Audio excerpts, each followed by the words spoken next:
महापालिका निवडणुका झाल्या, निकाल लागले आणि या सर्व दिवसांमध्ये एक नाव मात्र खूप मोठं चर्चेत होतं नवी मुंबईतलं, ते म्हणजे वनमंत्री गणेश नाईक. तेच गणेश नाईक आपल्यासोबत आता जोडले गेलेले आहेत. आपण त्यांच्यासोबत बातचीत करणार आहोत. सर, खूप खूप स्वागत तुमचं साम टीव्ही मराठीमध्ये. महापालिका निवडणुका झाल्या, निकाल लागले, मात्र यामध्ये नवी मुंबईतलं राजकारण फार चर्चेमध्ये होतं. मग ते आरोप असतील, प्रत्यारोप असतील, तुमचं देखील वक्तव्य फार चर्चेत आलेलं होतं.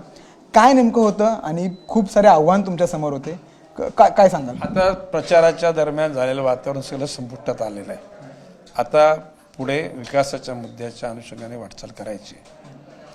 माझं मत आहे की लक्षात लागा की नवी मुंबईच्या जनतेनं गणेश नाईकवर जीवापाड प्रेम केलं आणि नवी मुंबईची जनता स्वाभिमानी आहे आणि सुजाण आहे. 95ला पहिली सार्वत्रिक निवडणूक झाली त्यावेळेला बाळासाहेब ठाकरेंनी माझ्यावर पूर्ण जबाबदारी दिली आणि त्यावेळेला 57 पैकी 34 नगरसेवक निवडून आले. 5 वर्ष शिवसेनेच्या नेतृत्वाखाली त्या ठिकाणी जनतेची सेवा झाली. नंतर 2000ला पहिली 5, 2010 आणि 15 शरदचंद्र पवार साहेबांच्या राष्ट्रवादीमध्ये मी गेलो आणि 4 वेळेला राष्ट्रवादीच्या नेतृत्वाखाली नवी मुंबई जनतेची सेवा झाली. त्याच्यानंतर मी आलो भारतीय जनता पक्षामध्ये आणि मी त्याला सांगितलं होतं की या पुढचा महापौर भारतीय जनता पक्षाचा होणार आहे. गणेश नाईकच्या ते वक्तव्याला नवी मुंबईच्या जनतेनं पाठिंबा दर्शवला म्हणून जनतेचे आम्ही काल आभार मानले. आणि मधल्या काळात निवडणुकीमध्ये जे काय आरोप प्रत्यारोप त्याला एंड करून टाकला. नाईक सर, हे सर्व मी खाजगी वैर नाही म्हणते, राजकीय वैर का? कारण तुम्ही आधी शिवसेनेमध्ये होता, ठाणे जिल्ह्याचे अनेक वेळेला तुम्ही पालकमंत्री राहिलेला आहात. हे सर्व नेते जे आहेत त्यांच्यासोबत तुम्ही काम केलेलं आहे. मग हे सर्व राजकीय वैर नेमकं का झालं, कुठून झालं? नाही, बघा, माझं म्हणणं आहे की तुम्ही स्वतःला ज्याला सन्मानित होऊ इच्छिता ना त्याला समोरच्याचा तुम्ही सन्मान करावा, ही साधी बाब आहे. भिकारी जरी असो त्याला पायाला पाय लागला तर त्याची अपेक्षा असते की तुम्ही त्याला दुर्लक्षित करून पुढे जाता कामा नये आणि बोललं पाहिजे सॉरी.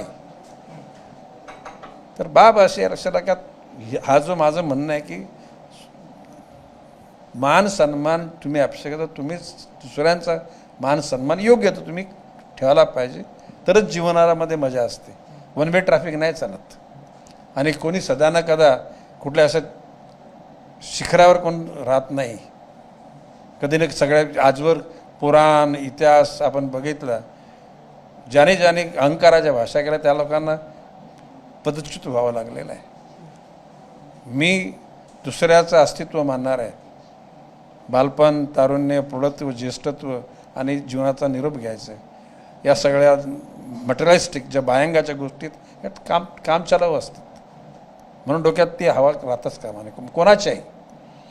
तर माझं म्हणणं असं लागा की आता तो युद्ध संपला, आता विकासाच्या गोष्टी नवी मुंबईच्या जनतेला पहिल्यांदा मी माननीय देवेंद्र फडणवीसजींना बोललो की गावच्या लोकांनी गरजेपोटी घरं बांधलेत, ती घराची जमीन पहिल्या त्यांच्या मालकीची करा, झोपडपट्टीतल्या लोकांच्या जमीन मालकीची करा, LIGमध्ये लोकांची जमीन मालकीची करा आणि मग त्या ठिकाणी गरजे एवढा FSI देऊन त्याचा विकास व्हावा.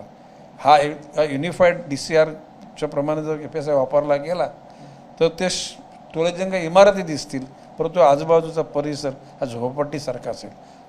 रस्त्यात चालताना लोकांना धक्के मारावे लागतील एकामेकाला, इतकी गर्दी ती वाढेल आणि म्हणून ती वाढावी अशी माझी इच्छा नाही. आता MMR दुसऱ्या भागात काय निर्णय घ्यावा ते माननीय मुख्यमंत्री आणि नगरविकासमंत्री एकनाथ शिंदे ठरवतील. परंतु आमच्या शहरामध्ये हा जो बेफाम बुधरलेला जो म्हणजे वारू आहे FSIचा, तो आम्ही रोखणार आणि आम्हाला राहण्याला एक शहर, लवेबल, प्रेम करावाचं शहर आणि राहण्यासारखं शहर ही जी प्रतिमा नवी मुंबईची आहे ती आम्ही टिकवण्याकरता प्रयत्नाची पराकाष्ठा करणार, यश मिळणार. तुम्ही म्हणाला आता युद्ध संपलेलं आहे, आता विकासाच्या कामांकडे आम्ही लक्ष देणार आहेत.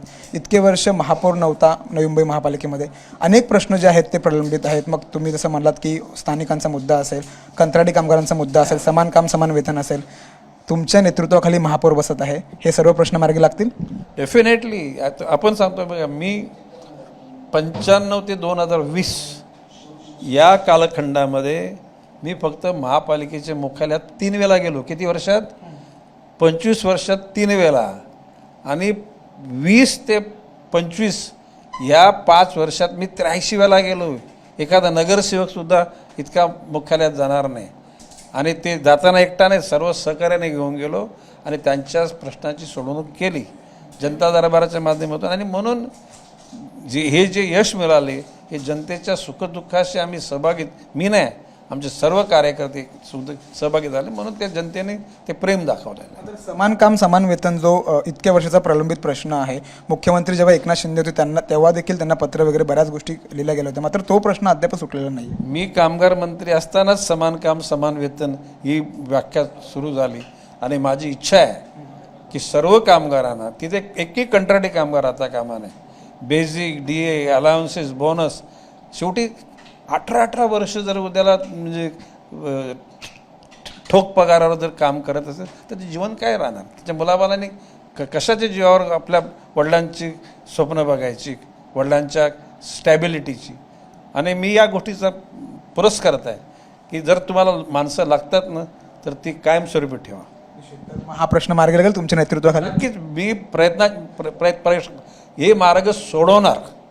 बरं, एक शेवटचा महत्त्वाचा प्रश्न, एवढ्या वर्षामध्ये भ्रष्टाचार झालाय असं वाटतंय महापालिकेमध्ये, नवी मुंबई महापालिकेमध्ये? माझी नम्र विनंती आहे, 95 पासून तर शेवटच्या क्षणापर्यंत सगळ्या वर्षाच्या झालेल्या व्यवहाराची ऑडिट करा, स्पेशल ऑडिट करा, SIT नेमा.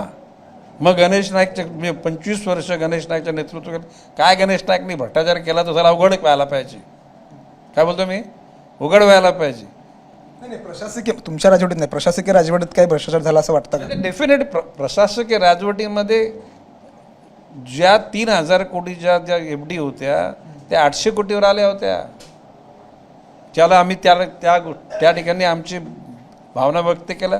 आता त्या 1800 कोटी परत गेल्यात. नवी मुंबईच्या जनतेचा पैसा नवी मुंबईच्या जनतेच्या हिताकरता वापरला जावा अशी आमची तीव्र इच्छा आहे. आणि कोणी भ्रष्टाचार, माझं म्हणणं आहे की नवी मुंबई महापालिकेचा आमच्या 25 वर्ष आमचा कारभार होता ना, सगळ्याची ऑडिट करा, स्पेशल ऑडिट करा. आणि त्याचबरोबर सगळ्या अन्य महानगरपालिकांची पण स्पेशल ऑडिट करा. SIT सगळ्यांना नेमून टाका. काय कालं काय पांढरं आहे ते सगळं समजून येईल. बरं, शेवटचा महत्त्वाचा प्रश्न, मुंबई पालिकेसाठी शिंदे सेना जे आहे ते 2.5 वर्षासाठी महापौर पद मागताय, सकारात्मक बाब असे की ते भारतीय जनता पक्षाचं नेतृत्व अतिशय प्रबल आहे आणि त्या सगळ्या गोष्टीचा निर्णय घ्यायला सक्षम आहेत. तर त्यामुळे गणेश नाईकनी कॉमेंट्स करायची गरज नाही. धन्यवाद साम टीव्हीशी बातचीत केल्याबद्दल. कॅमेरामॅन राकेश सह मी सूरज मसूरकर, साम TV मुंबई.